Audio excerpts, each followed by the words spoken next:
yang sangat pendek ini, izinkan saya untuk menyampaikan nasihat-nasihat tentang bagaimana caranya supaya anak-anak kita ini punya semangat yang sangat tinggi untuk subuh berjamaah. Saya mulai dengan sebuah cerita.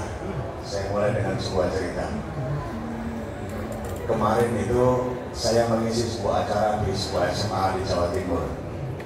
Selesai acara, ada seorang anak SMA mendekati saya, laki-laki, bertanya seperti ini secara pribadi di bawah panggung.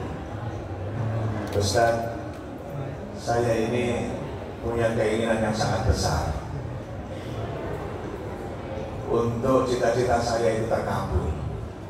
Mohon saya diberi nasihat Ustaz bagaimana caranya mencapai cita-cita itu supaya terkabul. Saya bilang, cita-citamu apa? Cita-citamu apa? Disebutkan satu cita-cita yang luar biasa tingginya. Dan kemudian saya nasihati begini, dengarkan ya, cita-cita yang setinggi langit itu, kalau tidak kau tempuh dengan jurus langit, maka kamu sama dengan menyiapkan kejatuhan dari tempat yang paling tinggi. Dan itu sangat menyakitkan. Maka jurus langit itu diantaranya berbunyi, yang sudah pasti-pasti saja ilmunya, A'udzubillahi minasyaitonirrajim, Bismillahirrahmanirrahim, Ya ayyuhalladzina amanu rka'u wasjudu wa'budu rabbakum fa'alul khaira la'allakum tuflihun. Hai orang-orang yang beriman, saya tanya, kamu beriman? Iya, Ustaz. Rukuklah kamu, sujudlah kamu, sembahlah Tuhanmu, dan berbuatlah kebajikan supaya kamu mendapatkan kemenangan, supaya kamu mendapatkan kesuksesan. Saya ulang, rukuklah kamu, sujudlah kamu, sembahlah Tuhanmu. Apa ini kegiatan apa ini? Anak-anak, bapak-bapak, ibu-ibu, sholat. Dan berbuatlah kebajikan, sholat, berbuat kebajikan, supaya kamu mendapatkan kemenangan. Maka kemenangan kesuksesan itu janjinya Allah di dalam surat Al-Hajj ayat 77 ini, siapa yang mau sholat, siapa yang mau berbuat baik, Allah janji akan beri kemenangan. Itu sebabnya kemenangan kesuksesan itu tidak ditempuh semata-mata hanya karena kerja keras, karena banyak orang yang kerja keras tidak sukses-sukses. Banyak orang yang kenceng usahanya tetapi juga tidak sukses. Maka sungguh sampaikan kepada anak-anak, wahai para ayah, wahai para ibu, bahwa kesuksesan itu perlu ditempuh dengan jurus langit. Yang pertama, taat kepada Allah. Bukti taat kepada Allah adalah sholat 5 waktu. Sholat 5 waktu. Saya tanya kepada anak muda itu, kamu sholat? Dia menunduk dan menangis. Kamu muslim? Iya, Ustaz. Kamu sholat? Dia menangis lebih kencang lagi. Saya sholatnya bolong-bolong, Ustaz. Kamu sholat subuh? Sangat jarang, Ustaz. Dan kemudian saya katakan, ngomong kosong kamu, pengen cita-citanya tinggi kok gak sholat. Nangis. Saya tidak kuat menahan kantuk, Ustaz. Kalau waktunya dengar azan itu, saya nggak mampu untuk berangkat ke masjid. Saya tepuk pundaknya.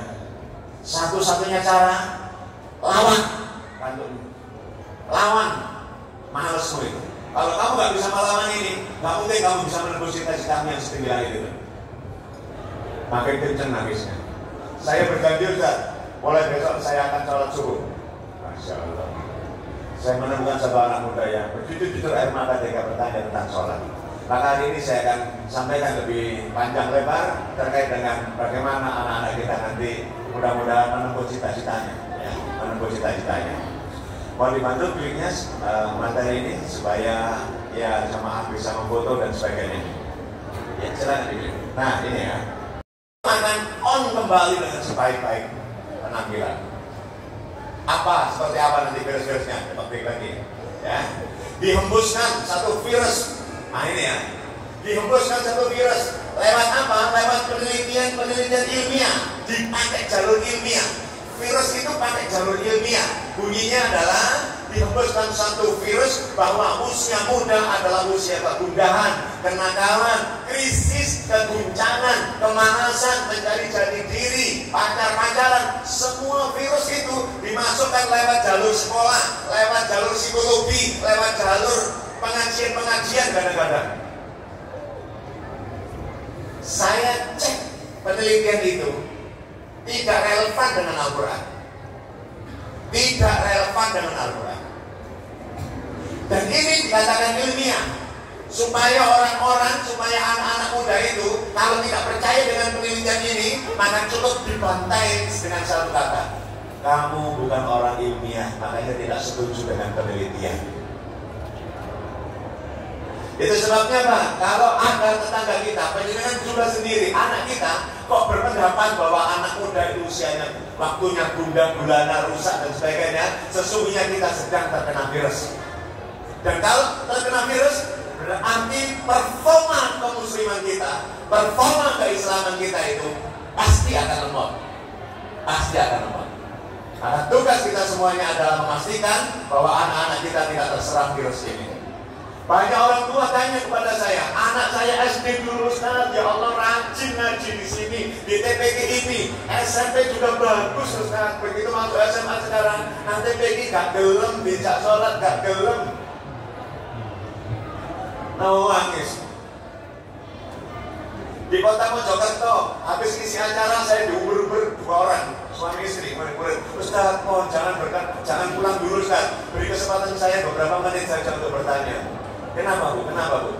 Anak saya dulu sekolah di sini Ustaz, hafalannya sangat banyak Ustaz, jauh lebih hebat daripada saya kalau menghafal Quran.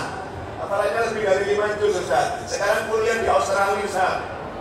Dan sudah lulus Ustaz, belum pulang. Ini sudah diterima di sebuah kementerian. Ya bagus semuanya loh Bu, ya disyukurin. Boten Ustaz. Apa yang menjadi masalah? Anak saya sekarang gak sholat Ustaz. Gak sholat. Ya tinggal disuruh ke Bu diingatkan. Nangis lebih kenceng lagi, tidak mau Ustaz.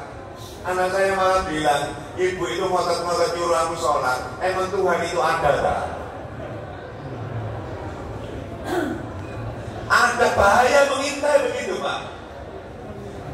Ada bahaya yang mengintai begitu. Ada anak muda di masjid, saya lihat ya rajin sekali surat Ar-Rum. Ya. Ada penjelasan bahwa Allah dia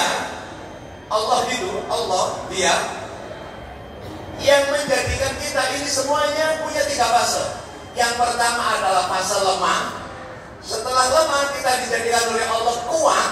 Setelah kuat kita ini dijadikan lemah kembali dan berubah. Dilihat 3 fase hidupnya manusia. Yang pertama, Allah jadikan kita ini lemah.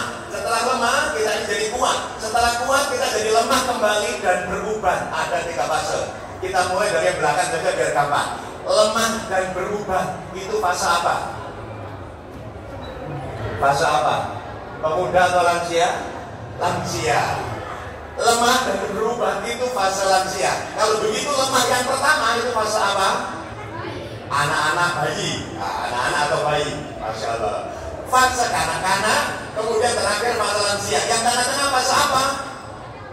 Fase remaja, fase pemuda. Dan fase remaja, fase pemuda ini disebut Al-Quran sebagai fase lemah atau fase kuat. Inilah jawabannya. Maka pemuda adalah kekuatan. Pemuda adalah kekuatan. Tidak disebut kuat kalau melaik subuh saja tidak bisa. Pemuda adalah kekuatan. Makanya jangan percaya kepada omongan-omongannya sebagai kecil anak muda yang sudah terkena virus, yang bilang-bilang yang tidak kuat itu bilangnya begini Pak, aku mau healing. Dikit-dikit aku mau healing. Aku mau memberi hadiah pada diriku sendiri. Lembek-lembek. Fase pemuda adalah fase kekuatan, bukan fase lembek. Ingat baik-baik ya. Fase muda adalah fase kekuatan. Tolong ajarkan surat Ar-Rum 54 ini kepada anak-anak kita. klik lagi supaya tahu bahasanya. Nah ini yang dipajang di SMP Raudhatul Jannah. Tolong kalau benar ada HP sekarang silakan difoto, pajang di rumah masing-masing. Pajang di rumah masing-masing. Di Raudhatul Jannah sepanjang tahun ada kalimat ini. Di sudut masjid yang sebelah kanan dari saya ini juga ada kalimat itu. Silakan difoto. Itulah yang insya Allah akan menggeser virus yang semula anak-anak muda disebut sebagai lemah, fase rusak, fase mencari jati diri yang bermasalah tadi. Ini yang benar, dan yang menyampaikan bukan orang kaleng-kaleng, namanya Imam Ibnu Katsir yang tulis tafsir warna hijau yang biasanya kita baca itu. Nanti kalau anak perempuan biasanya sudah waktunya berjodoh, kira-kira mau laki-laki yang tangguh apa yang rapuh? Pokoknya keras, disaksikan para malaikat di sini. Perlu jodoh laki-laki yang tangguh atau yang rapuh? Carinya di masjid. Carinya di masjid. Cari anak muda ganteng yang sudah siap untuk menikah itu tawari jadi mantu kita itu. Dengan syarat semua anak laki-laki termasuk di Raudhatul Jannah ini, semua anak laki-laki kita sudah gerakan subuh di masjid. Sebab kalau kita cari jodoh subuh-subuh di masjid, laki-lakinya tidak ikut gerakan subuh di masjid. Misalnya sekarang ini kita cari jodoh di masjid, biar oleh taubat tuh. Saya butuh nih program, saya buat hotel ya, melakukan sholat mereng-mereng, insyaallah sholatnya nunggu kursi, insyaallah. Maka Pak, yang punya anak laki-laki terutama, termasuk mantu laki-laki, jangan coba-coba kita biarkan anak kita ini tidak sholat subuh. Saya sedih sekali, ada orang tua yang sangat istiqomah sholat subuh. Ya Allah, saya rebutan sampai rebutan. Saya coba lihat, Masya Allah rebutan. Saking semangatnya untuk mendapatkan keberkahan subuh itu. Tetapi anaknya laki-laki itu, mantunya laki-laki itu tidak diajak ke masjid. Saya cuma takut saja membayangkan saja nanti kalau di akhirat laki-laki seperti ini, orang yang seperti ini sudah tinggal selangkah saja masuk masjid, terus kemudian diprotes oleh anak-anaknya. Ya Allah, saya tidak mau masuk neraka ya Allah. Anak-anaknya ditambahkan permasalahan neraka. Dia teriak-teriak takut, saya tidak mau masuk neraka ya Allah. Saya tidak mau masuk neraka ya Allah. Kenapa tidak mau masuk neraka? Dulu di dunia itu ya Allah, saya tidak sholat subuh, bapak saya diam saja ya Allah, ibu saya diam saja ya Allah. Jawaban apa yang sudah kau siapkan wahai ayah? Jawaban apa yang sudah kau siapkan wahai ayah? Jika kita nanti bermusuhan sama anak-anak kita di akhirat.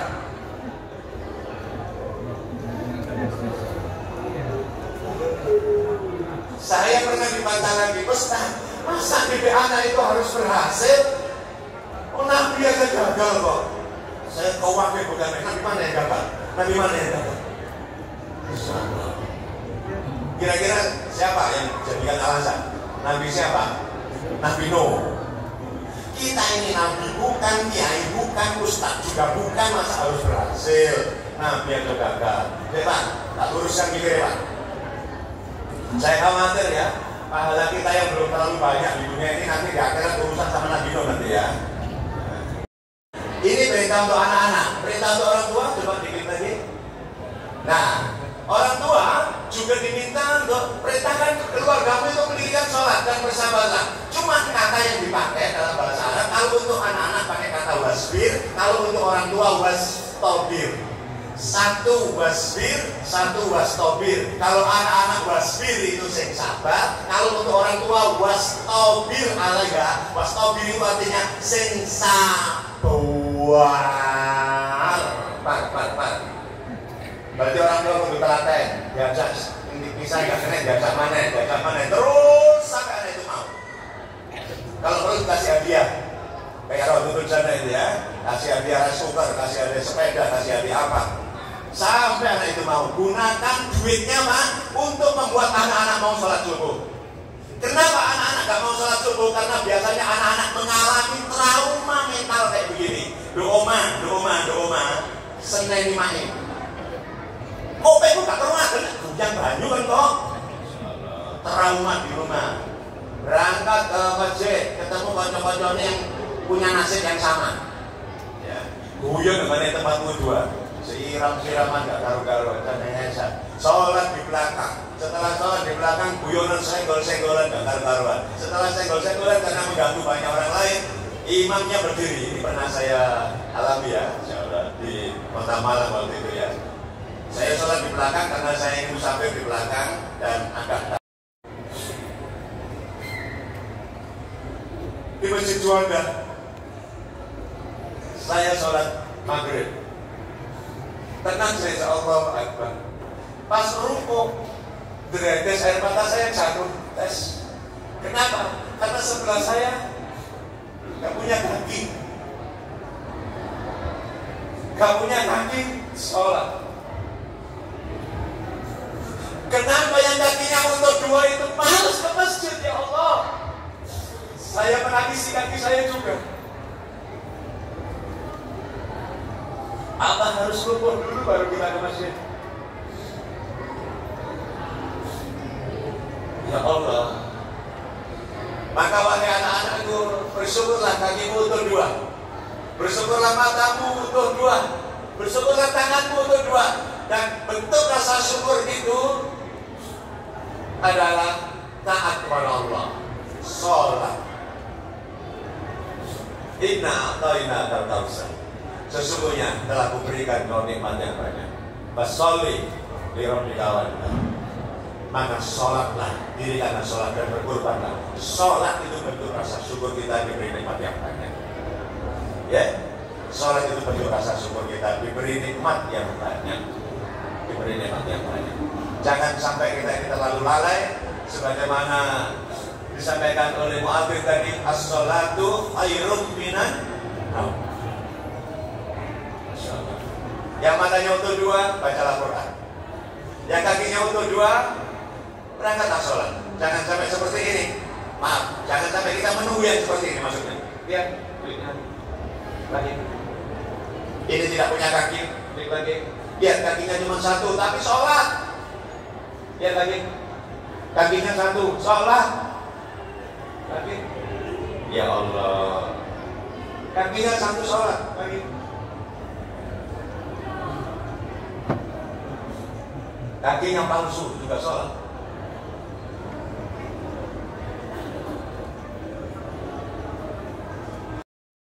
Yang terakhir. Terus.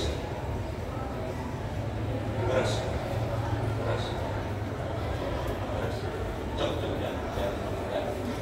Itu ya. Kalimat ini penting. Ukurannya pemuda bermutu itu adalah sholat berjamaah 5 waktu di awal waktu. Itu ukurannya pemuda bermutu. Kalau tidak sholat berjamaah 5 waktu, orang bermutu nih, walaupun dia profesor doktor sekalipun, pernah mutu belas muridnya itu. Karena saya sudah bersahabat dengan agak lama, mohon izin, boleh nggak saya memberi motivasi yang agak menyengat? Boleh ya? Ini kan buat gampang dendam ya. Masya Allah. Suatu ketika saya diundang untuk kajian subuh di daerah Porong. Rumah saya Purida di Sidoarjo Kota. Saya berangkat dengan supir saya, berangkat lewat Bleker Kali Porong itu Pak ya. Setengah 4 saya buka jendela mobil saya di Bleker Kali Porong yang seger itu. Tiba-tiba saya nangis. Saya memang cengeng, nangis beratus. Untuk Banten nangisnya supir saya dengar. Ente nak fokus, terus fokus on nyetir ya. Terus mereka kenal aku tak nangis diri. Saya nangis. Saya sambil nonton keluar terus. Kenapa saya nangis? Karena saya baru sadar, baru ngerti, baru ngeh. Sebenarnya itu hal yang biasa, tapi baru ngeh. Kliknya di otak saya baru ngeh. Waktu itu apa?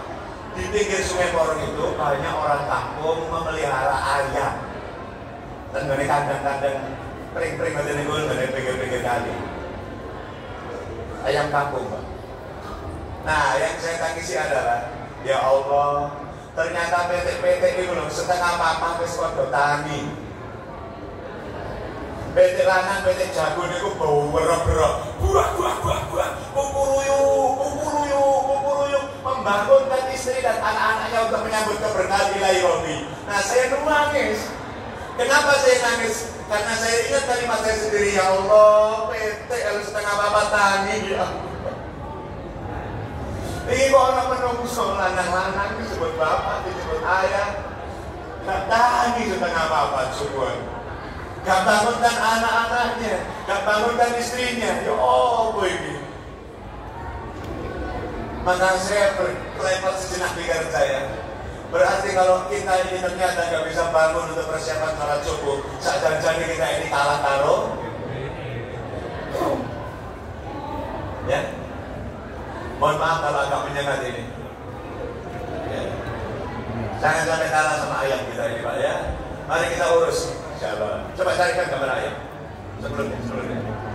Nah ini ayam mana wolu mana sama bagi ayam kabeh. Gak ada yang jadi selain ayam. Manut-manut kalau ayam ini, Masya Allah.